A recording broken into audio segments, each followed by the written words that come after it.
Namaste, peaceful greetings. Welcome to the Love Your Curves podcast. I am Dana Smith, author of Yes, Yoga Has Curves. And today I have the honor and pleasure of interviewing Miss Inge Ford. Hi, Inge. Peace. How are you? Peace. So Inge is featured in volume 1 of Yes, Yoga Has Curves. If you don't have the book yet, please head over to Amazon.com and get your copy of volume 1. You can also get volume 2 at www.yesyogahascurves.com. The world needs to know that there is no typical yoga body. Everybody is a yoga body. So get the book. Yeah. So Miss Inge, you are an inspiration to me. I met Inge a few years ago, and her spirit is just so awesome. Inge is so wise, and I'm really looking forward to talking to you about your yoga journey and just hearing some of the inspiration you can give some other people that may be on the fence. We're right around the corner from the new year, and I think that this is a great time to start yoga or at least start looking into it. So how did your yoga journey begin? Oh, wow, Dana. So over 40 years ago, a newbie into college and whatnot, I've always been a searcher or a person that's always on a quest, so to speak. And I actually happened into the physical aspect of yoga through transcendental meditation back in the 70s. And my guru at the time was a teacher of transcendental meditation, but actually realized that many of us here in the West had a very monkey mind. And I was very new to meditation and I really wasn't interested in it. I was more interested in the physicality of yoga asana. And actually, he saw that very much in a lot of the students and taught us simple asana to calm us down in a way that we could actually receive the beauty of meditation. And while I wouldn't profess to say myself as a transcendental meditationist per se, it was very helpful. So, like most people that come into yoga practice or the asana aspect of yoga, it waxes and wanes because life gets in the way. Yes. But what for me, and of course it did the same for me. I had, went to college, had kids, um, had a career and so forth, uh, but the actual discipline of the practice of yoga became part of my life. And all of us, I venture to say, are yogis to some degree. But as we know it in the West, we try to identify it in a particular form. So if you get up every morning and you help do something nice for anybody else, that's a form of yoga inspiration. Yes. So over 45 years ago, or 40, I would say definitely over 40 years ago, I started the practice that way. And, I love that you said that they had you do asana so that you can actually sit. And a lot of people don't know the word asana means to sit. And here in the West, we think about yoga like that rubber mat and getting in there, breaking a sweat and stretching. But the purpose of the hatha branch, the physical branch, was so that our bodies would be comfortable to sit in meditation. Exactly. What does your meditation practice look like? So for me, especially now that I'm more seasoned citizen, meditation happens multiple times a day. And it's not, I do start out in the morning always in a quiet space, in a grateful space, a place of gratitude and just marvel that I have yet another opportunity, another day. But my meditation practice is actually sometimes because Houston has a lot of traffic, is at a stop sign, just waiting for another car to go by. And so I'm always just trying to find the moments of positivity in things that I have kind of come across as a negative. And now that I'm in Houston, because there's so many cars here, I actually ride my bicycle more. So my whole meditation perspective has just changed just in marvel and wonderment. Nice. daily. So if Yeah. you could think back to when you first started yoga, what challenges was there? What came up for you? Oh, for me, the challenges of just staying focused, uh, dispelling what other people's premonitions or notions about what yoga was or is, just being true and daring enough to to walk my walk, and that's still a constant state of wonderment because to march to your own drummer and to be really comfortable in that takes a lot of practice. It does. It does. And yoga's a great tool to help us to have a deeper sense of ourselves. And I would Right. say to be unapologetically who we are. Exactly. With these standards that society sets for size and age and you name it, it's it's challenging just to be who we are and to be Very, okay with that. But and to be luckily yoga, okay with yeah, it and to be accepting of that. Oh, and to be yeah. accepted of that, to be accepting of Yeah. that. So love is something that the world needs more of. We know there's a lot going on. What is your definition of self-love and why is it important, do you think? Well, for me, it's about cultivating moments and being able to be all right in that moment, not wishing that something were different, even though I might have the premonition that I'd like it, but that I'm in exactly the place and time where I need to be. And that is very hard for me, but to cultivate that as a moment of self-love is just very honoring. I love nature and anything that would allow me to touch and feel soil, the fauna and the flora about nature helps me to create more joyous moments. And those, for me, it's all about just being able to be comfortable and be happy. And comfort doesn't necessarily mean creature comforts. It just means being able to accept that I'm supposed to be where I am. And that's an amazing thing. And you have little people in your life. Do you find Well, yourself? I have new grandchildren. Yes. I'm the mother of four, but all my children are adults, and they range from 26, I think, all the way to 40. So I'm very fortunate, but we have a new generation of grandbabies running around, and I'm just over the moon at that. So as a yoga teacher, do you teach the little ones yoga? Do you I teach them these do. principles? And how do they So receive it? I'm sorry, go ahead. How do they receive it? So for my new ones, they receive it very well.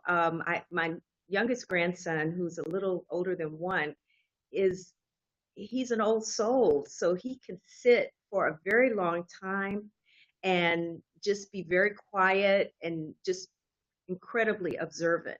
So I'm learning from him. The breathing pranayama piece, I don't know that I've been able to really affect him that way. But in my classes, I teach from small elementary school kids to elders. And because my practice has changed over the year, my physical practice, I don't try to teach people very difficult poses, just poses that can actually invigorate and activate the inner self. Uh, and that seems to work just as well, especially with a lot of pranayama, kundalini type activities. But I'm more of an integral hatha teacher. And I think that's really important for people to hear that yoga is simplistic and it's powerful. So a lot of Yes. these crazy poses you see, those aren't the traditional poses. You're not going to crack open all the, some of the older books and see those poses. So I think sometimes when people associate yoga with like leg behind your head and full splits and you name it, they get a little bit discouraged.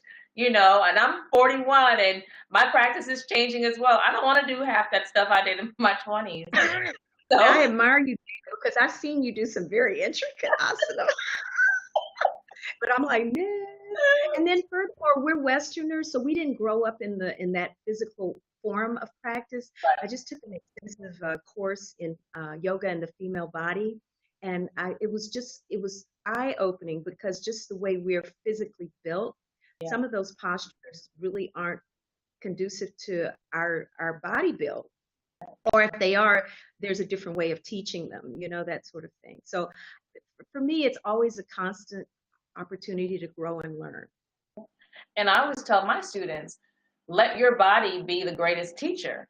Because Exactly. we as teachers may say something that does not resonate with their bodies, and they have to listen to their bodies, not to our voice, not to that ego, and just allow their bodies to open up to the practice in a way that's supportive and not a way that, go against ahimsa, nonviolence, non-harming.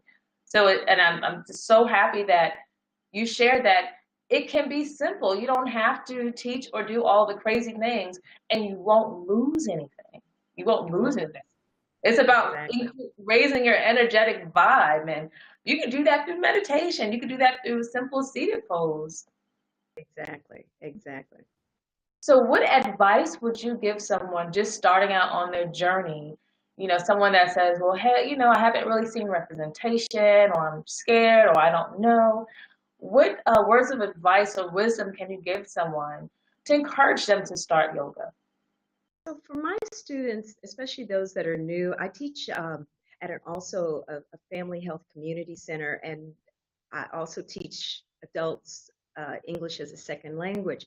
So a lot of my students come from different backgrounds, from different cultures. Some of them where women have not necessarily, and not just women, but specifically women, have not been encouraged to do a lot of physical movement with breathing. And so, consequently, we have other health issues that lead into other chronic illnesses. So, I always just try to encourage my students to start with just a little bit. And a little bit can mean anything. It can mean breathing in such a way that you can do retention breath. You can get your heart rate up that way. And once you feel that and you can calm it down, you can get that connection between mind body.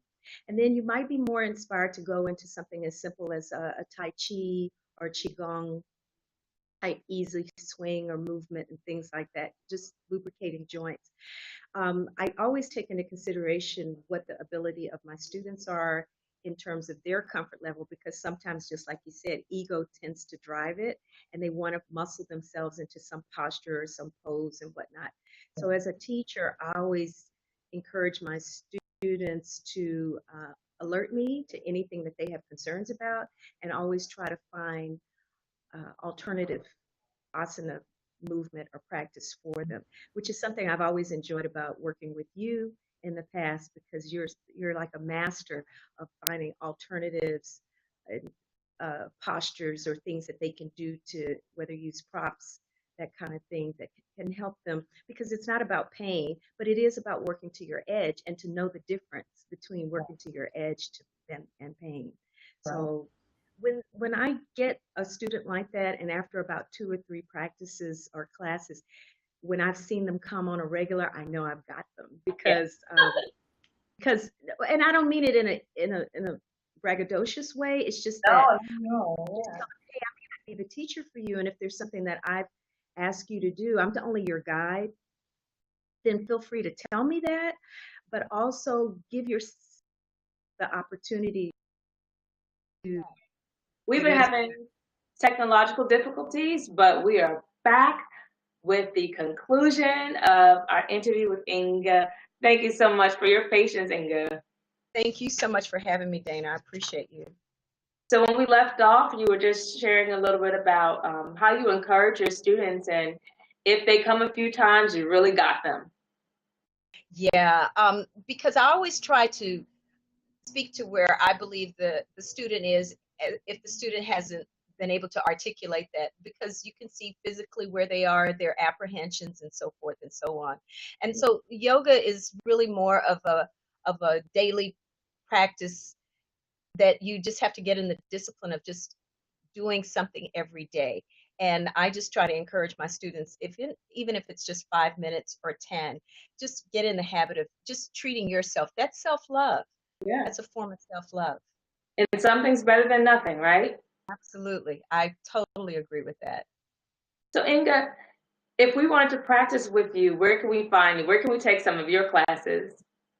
Well, in the Houston area, I work with a series of different venues. One is the Houston Public Library System, and I'm located usually at the main campus on Thursday evenings from 5:30 to 6:30. We've just finished a series called Poetry and Pose, where we encourage yogis after the practice to write poetry, and we work with writers in the schools, which is a lovely organization here in the city of Houston to help people do or engage in creative writing, especially students and people that haven't really found their voice. And then another place that I do practice or teach classes is a place called Be Busy Wellness Center, which is a federally qualified health center here in Houston that works with people that may be underinsured or not have any insurance. So the whole vibe on that particular aspect is to keep people proactive about their health as opposed to being reactive. And I teach Wonderful. there on Fridays, 2 Fridays a month. But the best way, and also I have a series of private clients as well, but I also engage in corporate yoga and lunchtime and wellness employer benefit And that's type the programs best. also. That's the Yeah. best. Take that break, get up from your desk, and do yoga. I love teaching yoga at work because it gets Oh, people up and love it. We love it. Lunchtime yoga is the best. So it's just a 15, 20-minute, 30-minute venue, depending on what the organization wants. So you can reach me at my website is www.yaya-yoga.com. So it's yaya, Y-A-Y-A hyphen yoga.com. I'm also on Facebook at facebook.com, and it'll be backslash Yaya Yoga Studio, and also on Instagram at Yaya Inge, I-N-G-E. good. Well, awesome, Inga. Before I let you go, and I'm so thankful we were able to conclude this wonderful interview, I need you to finish this sentence for me. I love my curves because. My curves make me feel sensuous, strong, powerful, and able to take on anything that comes my way. Yes. Yes. So thank you so much. There you have it. The Love Your Curves podcast with Inga Ford today. Please check Inga out.